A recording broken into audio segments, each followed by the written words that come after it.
Hello दोस्तों, welcome to your educational channel. मैं हूं आपकी हिंदी की एजुकेटर डॉक्टर अलका।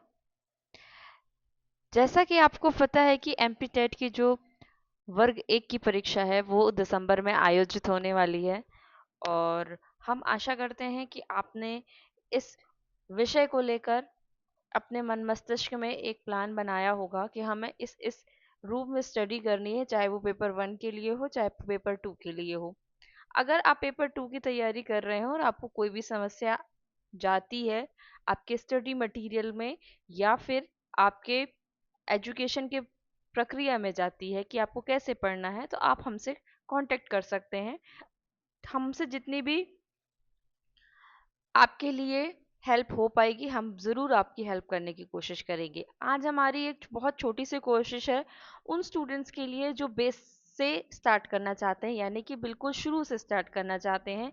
कभी कभी क्या होता है, बहुत टाइम तक पढ़ाई छोड़ दो तो हमें थोड़ा सा बेस हमारा समझ में नहीं आता हमें कि हम पढ़ाई कैसे शुरू करें। तो ये आपके लिए बेस होगा और इसमें आपको पता चलेगा कि हम कैसे पढ़ाई करें, किस क्रम में पढ़ाई करें। इसके पहले आपको देखना होगा आपका सिलेबस। ये है आपका सिलेबस। ये सिलेबस आपका दो भागों में है, एक है खंड अ और एक खंड बा है। ये 2023 का है। 2023 में जो आपको सिलेबस अलॉट हुआ था पात्रता परीक्षा के लिए, ये उसका सिलेबस है और लगभग आपका सिलेबस सेम ही रहता है। पहले में आप देखेंगे तो पहले में आपको आधार पाठ्यक्रम में व्याकरण संबंधी जो चीजें हैं वो यहाँ पर पूछी जा रही हैं और खंड ब में देखेंगे तो आपको यहाँ पर वीर गाथा काल, भक्ति काल, रीति काल, अग्नि इत्यादि चीजें आपको यहाँ पर दिखी जा रही हैं। अब अगर आप इतना सिलेबस देखें तो आप शुरू कहाँ से करें, कैसे आप एक कंसिस्टेंसी आपको अगर बनानी है तो आप कैसे शुरू करें। आज के वीडियो में हम आपको वो बताते हैं कि आप कैसे शुरू करेंगे। इसके लिए आप क्या करें, सबसे पहले ये आपका टॉपिक है जो आपके टॉपिक दिए हुए थे। जैसे जैसे टॉपिक्स आते जाएंगे हम वैसे वैसे आपको बताते जाएंगे। सबसे पहले आप ये देखिए कि जो हिंदी साहित्य है आपका, हिंदी साहित्य ये दो भागों में विभक्त है। दो भागों में आपके विभक्त है। एक आप देखते हैं गद्य और एक आप देखते हैं पद्य। दो भागों में हो गया। अब इन दो भागों को भी आप अलग अलग भागों में बांटते हैं। जैसे ये हो गया अगर आपका पद्य और ये हो गया आपका गद्य, ये हो गया गद्य और ये हो गया आपका पद्य। तो ये भी दो भागों में बंटता है। पहले हम पद्य को बांटे तो पद्य को अगर हम बांटते हैं हिंदी साहित्य में तो ये होता है आपका आदिकाल, भक्ति काल, रीति काल और आधुनिक काल। अब इनके भी भाग होते हैं, ठीक है। आदिकाल के भी भाग होते हैं, भक्ति काल के भी भाग होते हैं और रीति काल के भी भाग होते हैं, आधुनिक काल के भी भाग होते हैं, इनके भी भाग होते हैं। तो ये आदिकाल, भक्ति काल, रीति काल, आधुनिक काल ये समय के अनुसार बांटा गया है। यानी कि अगर हम ईसवी सन में देखें और आचार्यों की दृष्टि से देखें तो सन 1000 के आसपास से लेके ईसवी से लेके 1350 के आसपास का समय आपका आदिकाल कहलाता है। ये विभिन्न विद्वानों के अलग अलग मत है। फिर लगभग आपका 1350 ईस्वी से लेकर 1300 ईस्वी से लेकर 1700 के आसपास का समय भक्ति काल कहलाता है और 1700 से लेकर जो आपका 1850 है ये समय जो कहलाता है आपका रीतिकाल और फिर इसके बाद आपका आधुनिक काल शुरू हो जाता है। तो ये हुई हमारी पद्य के विषय में। पद्य के विषय में हमने ये समय देखा, फिर हम इनका नामकरण देखेंगे, विभिन्न विद्वानों ने क्या क्या नाम दिया और इनका समय सीमा क्या मानी, ये हम आगे चल के देखेंगे। और किस विद्वान का जो दिया गया नामकरण था वो सार्वभौमिक रहा वो भी हम देखेंगे। आदिकाल, भक्ति काल, रीति काल, आधुनिक काल में कौन कौन से प्रमुख रचनाकार हुए, उनकी रचनाएं क्या क्या थी, ये हम जैसे जैसे क्रम आता जाएगा वैसे वैसे हम देखते जाएंगे। अब दो हमने डिवाइड किए थे भाग में, एक पद्य और गद्य। अभी हम पद्य ही देख रहे हैं, गद्य हम अभी नहीं देखेंगे क्योंकि गद्य जब हमारा जैसा टॉपिक आएगा हम तब देखेंगे। तो अगर आप पद्य में देखते हैं, आदिकाल पद्य में देखेंगे, आदिकाल पद्य में तो आपको दिखेगा सिद्ध साहित्य जिसमें आपको दिखेंगे सरहप्पा। सिद्ध साहित्य के अंतर्गत आपको दिखते हैं सरहप्पा, कड़हप्पा, शबरपा, शबरपा आपको दिखेंगे। और आपको कौन दिखेंगे, आपको यहाँ पर देखेंगे कुक्कुरिपा, ये हो गए आपके सरहप्पा। ऐसे करते करते यह हो गया आपका श ब र पा, शबरपा। पा जो है, यहाँ जो पा लगता है ये आदर सूचक संबोधन है। फिर यहाँ हम जैन साहित्य देखेंगे, इसमें हम देखेंगे आचार्य देवसेन को देखेंगे, और अपभ्रंश के कवि हैं शालिभद्र सूरि को देखेंगे, हम स्थूलिभद्र रास देखेंगे, भरतेश्वर बाहुबली रास देखेंगे। इसमें हम रास साहित्य और जैन प्रमुख कवियों को यहाँ पर देखेंगे। इनका बहुत ही प्रचुर मात्रा में जैन साहित्य हमारे हिंदी साहित्य में शामिल हुआ है। फिर नाथ साहित्य में देखेंगे, जिसमें हमको गोरखनाथ प्रवर्तक मिलते हैं। ठीक है, इसमें गोरखनाथ, और फिर नौनाथ भी हमको यहाँ पर दिखने लगते हैं। नौनाथों के नाम आते हैं, इनका मत क्या था, इनका प्रचार क्या था, इनका प्रभाव कहाँ कहाँ पड़ा, फिर इनका प्रभाव बाद में हमें कहाँ देखने मिला। बाद में हमें इनका प्रभाव भक्ति काल में देखने मिला। जब हम संत कबीर को देखते हैं तो हमको नाथ साहित्य का प्रभाव वहां पर दिखता है। फिर रासो साहित्य, जिसमें हम देखते हैं बीसल देव रासो, और परमाल रासो,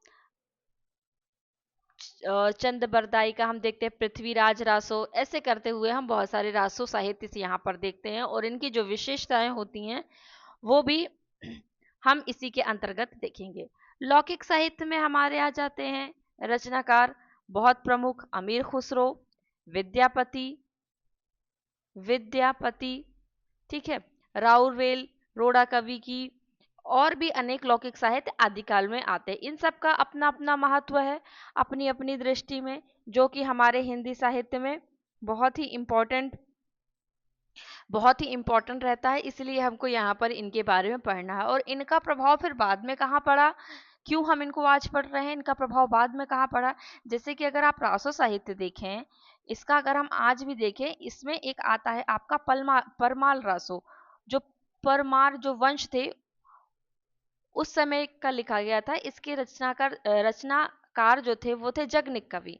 अब परमाल रासो के अंतर्गत आल्हा उदल की कथा आती है, जिसमें एक खंड है जिसका नाम है आलाखंड। आलाखंड आज भी बुंदेलखंड के क्षेत्रों में गाया जाता है। आज भी इसका प्रभाव है, इसका महत्व है। सेम ऐसे ही नाथ साहित्य में भी है, जैन साहित्य में भी है, और सिद्ध साहित्य में भी है। लौकिक साहित्य में अमीर खुसरो की पहेलियां आज तक कही जाती हैं, विद्यापति की पदावली आज तक गाई जाती है। तो इसलिए इनका महत्व है, इनका बहुत महत्व है हमारे जीवन में, इसलिए हम इनको पढ़ रहे हैं। अननेसेसरी हम इनको नहीं पढ़ रहे हैं। आगे हम देखते हैं भक्ति काल। भक्ति काल को पुनः हम, जो हमारा समय है 1375 ईस्वी के आसपास से लेकर करीब करीब आपका 1700 का समय, इसी में हमारे बहुत प्रमुख प्रमुख जो भक्त कवि थे वो हमको यहाँ पर देखने मिले। चाहे वो सगुण काव्य धारा में हो, चाहे वो निर्गुण काव्य धारा में हो। स्टूडेंट्स को बहुत डिफिकल्टी जाती है ये देखने में कि डिवाइड वो नहीं कर पाते कि अच्छा राम भक्ति शाखा, ये एक आप ऐसा डायग्राम बना लेंगे, आप एक ऐसा फ्लो चार्ट बना लेंगे तो आपको समझने में बहुत ही आसानी रहेगी। तो सगुण काव्य धारा में आप देखें तो आपको क्या दिखता है, राम भक्ति शाखा दिखती है। ठीक है, जिसमें हम देखेंगे तुलसीदास को, अग्रदास को, अन्य जो प्रमुख कवि हैं उनको देखेंगे। फिर कृष्ण भक्ति में हम देखेंगे सूरदास को। सूरदास में जो अष्टछाप के जो कवि आते हैं उनको हम सबको देखेंगे। फिर यहाँ हम आते हैं निर्गुण काव्य धारा। निर्गुण काव्य धारा में हम देखेंगे संत कवि को, और सूफी कवि में देखेंगे हम। तो संत कवि में सबसे प्रमुख जिनका नाम आता है वो है संत कबीर। और सूफी में अगर हम किसी का नाम देखते हैं, सूफी इसमें प्रेमाख्यानक जो काव्य है वो हमको दिखते हैं, जिसमें हमें जायसी का पद्मावत दिखता है जो सबसे ज्यादा प्रमुख है। तो जब सूफी प्रेमाख्यानक काव्य की बात होगी तो वो सूफी कवि और प्रेम मार्गी के अंतर्गत आएगा, उनको हम वहां देखेंगे। और संत कवि जैसे कबीर हो गए, नानक हो गए, इनको हम, संत पीपा हो गए, धन्ना हो गए, इनको हम कहाँ देखेंगे, संत कवि के अंतर्गत देखेंगे। इन सब ने जो जो भी अपने तरफ से संदेश दिए, जो जो अपने विचार दिए, वो आज भी हमारे जीवन में बहुत महत्वपूर्ण है। इसलिए आज हम उनको पढ़ते हैं। राम भक्ति शाखा में अगर आप तुलसीदास की रामचरितमानस देखेंगे, जो लोक मंगल की भावना से लिखी गई थी, आज भी उसका बहुत महत्व है हमारे जीवन में। ऐसे ही कृष्ण भक्ति में अगर हम सूरदास के पद देखें, मीरा के पद देखें, रसखान के पद देखें, आज भी छोटे बच्चों को स्कूल्स में पढ़ाए जाते हैं, सिलेबस में दिया जाता है। क्यों? क्योंकि उसका महत्व है, वो हमारे जीवन में बहुत ज़्यादा हमारे जीवन को प्रभावित करती है, इसलिए उसका महत्व है, इसलिए हमारे सिलेबस में है, इसलिए हमें पढ़ाया जाता है और ये हमारे जीवन के लिए ज़रूरी भी है। अगला हम देखते हैं रीतिकाल। रीतिकाल दो दृष्टियों से महत्वपूर्ण है। पहला तो ये क्रम की दृष्टि से कि आदिकाल के बाद भक्ति काल आया, उसके बाद जैसे जैसे हमारे समाज और हमारे राज्य राजाओं की मनोदशा बढ़ी, वैसे वैसे परिवर्तन आया, वैसे वैसे काव्य में भी परिवर्तन आया, जनमानस की सोच में परिवर्तन आया और उनकी कला में भी परिवर्तन आया। तो जो आदिकाल में हम जो स्थिति देख रहे थे वो आगे परिवर्तित हुई भक्ति काल में, और भक्ति काल से फिर परिवर्तित हुई रीति काल में, जहां जनमानस का जो सोच थी, जो उनकी रुचि थी, वो कहाँ से भक्ति से थोड़ा सा हटकर कहाँ पर पड़ गई, श्रृंगार में आ गई। तो इस काल में आप क्या देखते हैं? मूलतः आपको इस काल में दिखेगी श्रृंगारिकता। श्रृंगारिकता का अगर छिटपुट आप देखेंगे तो और भी चीजें आपको दिखाई देंगी, जैसे कि नीति भी दिखेंगे आपको, नीति के अलावा भक्ति भी दिखेगी, भक्ति के अलावा आपको वीरता भी दिखेगी, पर ये बहुत कम मात्रा में है। जो अधिक मात्रा में है वो आपको श्रृंगार तक दिखेगी, लक्षण ग्रंथ दिखेंगे, ये आपको इसमें बहुत महत्वपूर्ण विशेषता से ये रीतिकाल रचा बसा हुआ है। सिद्ध कवि, भृतिबद्ध कवि, ऋतुमुक्त कवि, वेरी इंपॉर्टेंट, हमेशा पूछा जाता है। केशवदास, चिंतामणि, मतीराम, ये सब आपके आ जाएंगे रीतिबद्ध कवियों के अंतर्गत। रीति सिद्ध कवि में केवल जो प्रमुख रूप से देखा जाता है वो बिहारी कवि को ही देखा जाता है, और जो आपके रीति मुक्त कवि हैं, है ना, तो उसमें आपको दिखाता है आलम, बोधा, ठाकुर, द्विजदेव, घनानंद, ये सब किस में आते हैं? आपके रीति मुक्त कवि के अंतर्गत आते हैं। इसमें भी फिर आगे कई कोटियां हैं, आचार्य की कोटियां हैं, और सर्वांग निरूपक हैं, रस निरूपक है, बहुत सारे हैं, छंद निरूपक, ऐसे कवियों की दृष्टि में आते हैं। लेकिन अगर आप एमपी टेट वर्ग एक और स्कूल के स्तर की अगर परीक्षा के लिए, तो ये उतना ज़्यादा इम्पोर्टेंट नहीं रहता है। जब हायर एजुकेशन की हम पढ़ाई करते हैं तब हमारे लिए उसके लिए इम्पोर्टेंट रहता है, पर स्कूल की दृष्टि से उतना इम्पोर्टेंट नहीं रहता। इसमें भी बहुत भेद हो जाते हैं। फिर आचार्य कोटि के कवि, ये सब इसके अंतर्गत आता है, जिसमें इसमें बिहारी, केशव और चिंतामणि, बिहारी, केशव, चिंतामणि, मतीराम, भूषण, ये बहुत ज़्यादा इम्पोर्टेंट है, इनसे बहुत प्रश्न पूछे जाते हैं। अगला हम देखते हैं आधुनिक काल।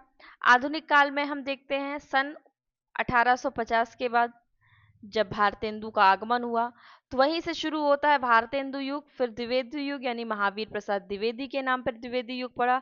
छायावाद, जिसमें हम निराला, महादेवी वर्मा, सुमित्रा नंदन पंत और जयशंकर प्रसाद को देखते हैं। प्रगतिवाद में फिर जो छायावाद की जो सोच थी, छायावाद की जो प्रवृत्ति थी, उससे ऊपर उठकर प्रगतिवाद चला। प्रगतिवाद में हम देखते हैं कि जो मानव की मूल समस्याएं थी, यथार्थ था, उसको उजागर किया गया।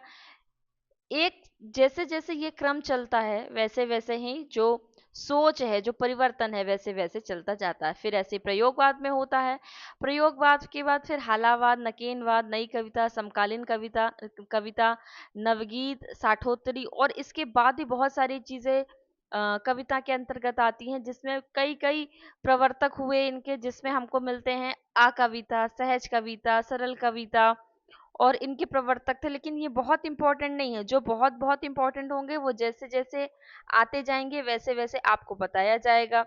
जिसके अंतर्गत हम देखते हैं ताजी कविता, तटंकी कविता, कैप्सूल या सूत्र कविता, विचार कविता, नाम कविता, प्रतिबद्ध कविता, युयुत्सावादी कविता, बीट जनरेशन, अस्वीकृत कविता, अकविता, ये सारी हमको देखने मिलती है। लेकिन जैसे जैसे आएगा टॉपिक, हम वैसे वैसे आपको बताते जाएंगे कि आपको क्या पढ़ना है और क्या नहीं पढ़ना है। तो यहाँ हमने देखा मूल रूप से भेद कि कैसे कैसे डिवाइड किया गया है, कैसे कैसे विभाजित किया गया है भागों में। तो इससे आपको समझने में थोड़ी सी सरलता जाएगी। अब जैसे जैसे टॉपिक आएंगे वैसे वैसे हम ये डायग्राम निकालेंगे और इन्हीं के अनुसार हम आपको समझाएंगे और कोशिश करेंगे कि हम आपको टिप्स और ट्रिक के माध्यम से पढ़ाएं और ऐसे डायग्राम के माध्यम से पढ़ाएं जैसे कि आपको समझ में आ जाए इस चीज़ को, आपके दिमाग में वो चीज़ बैठ जाए कि अगर आप परीक्षा में जाए तो आप भी ऐसे फ्लो चार्ट बना ले जल्दी से, ताकि आपको चीज़ें ज़्यादा अच्छे से रटेंगी। लिखने में हमारा बहुत टाइम वेस्ट होता है, लेकिन अगर हम फ्लो चार्ट बना लेंगे तो हमें काल बहुत अच्छे से समझ में आ जाएगा कि किस काल में क्या था, और इसी तरह से हम रचनाएं और रचनाकारों को भी आपको पढ़ाएंगे। तो अगले वीडियो में हम स्टार्ट करेंगे आदिकाल को और कोशिश करेंगे कि ऐसे फ्लो चार्ट में बनाएं। आदिकाल को भी जैसे मैंने यहाँ पर बताया, सिद्ध साहित्य, जैन साहित्य, नाथ साहित्य, रास साहित्य, इनको भी हम ट्रिक के माध्यम से पढ़ेंगे कि नाथ साहित्य में जो नौ नाथ थे उनकी ट्रिक क्या है। जैन साहित्य में अगर आपको यहाँ दे दिया भरतेश्वर बाहुबली दास किसकी रचना है, तो उसके लिए भी हम ट्रिक से बनाने की कोशिश करेंगे। सेम ऐसे ही हम सिद्ध साहित्य में करेंगे, लौकिक साहित्य और रासो साहित्य में भी ऐसे ही करेंगे। तो आई होप आपको वीडियो पसंद आएगा जो हम आगे बनाएंगे, क्योंकि ये आपके लिए बहुत आसानी रहेगी आपकी पढ़ाई में। तो बने रहिए हमारे साथ, चैनल को सब्सक्राइब कर लीजिए। एक चैनल को अगर आप सब्सक्राइब कर लेंगे तो ये आपके एजुकेशनल क्षेत्र में आपको बहुत मदद करेगा, ना कि अभी के लिए, चयन परीक्षा के लिए भी आपके लिए बहुत इंपॉर्टेंट रहेगा। हम जो आज आपको पढ़ा रहे हैं ना सिर्फ पात्रता परीक्षा के लिए पढ़ा रहे हैं, बल्कि चयन परीक्षा के उद्देश्य से भी आपको पढ़ा रहे हैं। तो चैनल को सब्सक्राइब कीजिए और लाइक और शेयर कीजिए ताकि और लोगों तक भी ये जानकारी पहुंचे। तब तक बने रहिए हमारे साथ वीडियो देखने